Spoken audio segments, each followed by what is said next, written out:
Happy New Year, good brothers, good sisters. Hope you had a wonderful Christmas holiday and a fun New Year. 2020 had some major challenges, but one of the positives of last year was many of the new toys available at retail, and one very special online exclusive.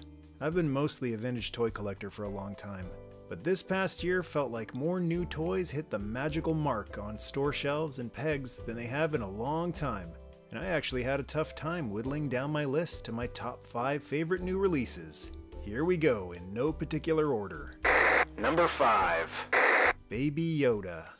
The child. Grogu.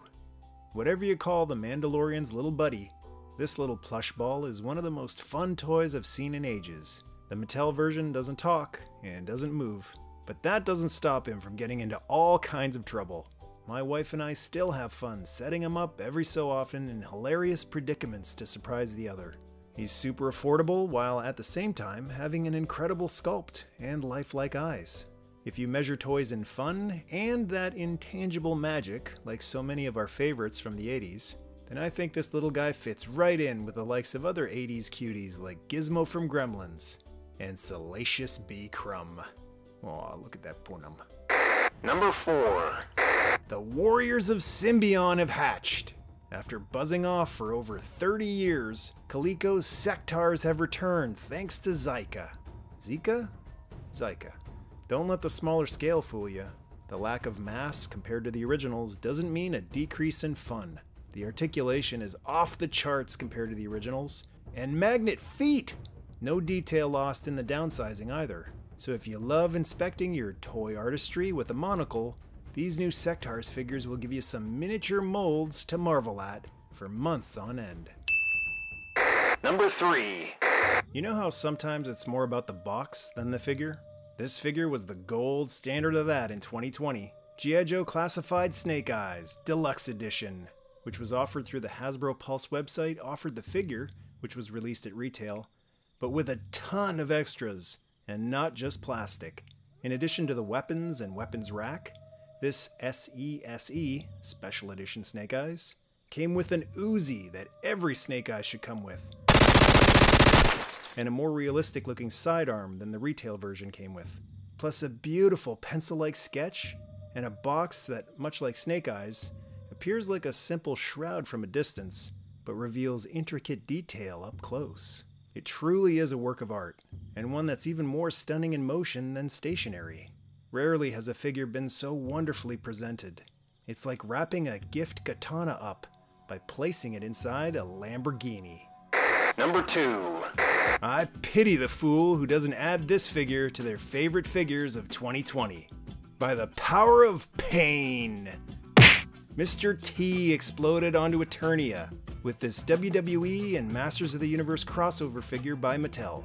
Seeing this one hanging from a peg at my local Walmart was like taking an uppercut from Clubber Lang, but in a good way. Much like Sergeant Slaughter, this heroic pitier of fools is larger than life and feels right at home with Eternian-sized muscles. Deck him out with a gold necklace, and you've got a figure that feels like he never was, but should have been, back in the 80s. Some unfinished business we never knew we had. Number 1. And speaking of unfinished business, this big bug takes the cake. Finally,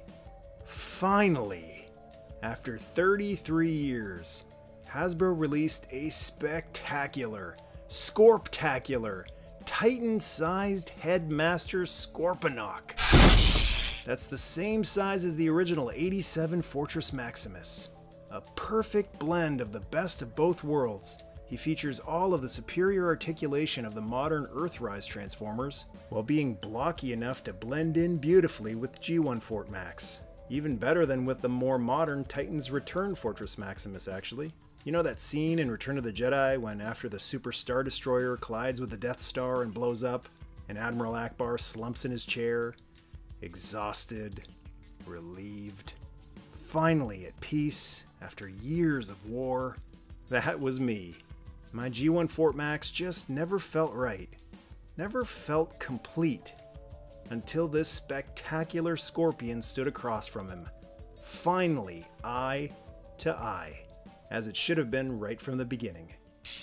That's my top 5 toys of 2020. Now it's your turn. Give us the intel on your favorites of last year. Shout out to the Patreon tribe, who were another favorite part of my 2020. Thank you all for being part of the greatest community I've ever seen.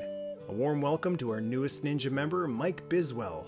And welcome back to another ninja, good brother Disney fans, LJK. Hope you all have a prosperous 2021. Keep on truckin', stingin', and clubberin', because the best is yet to come. Nerdmaste.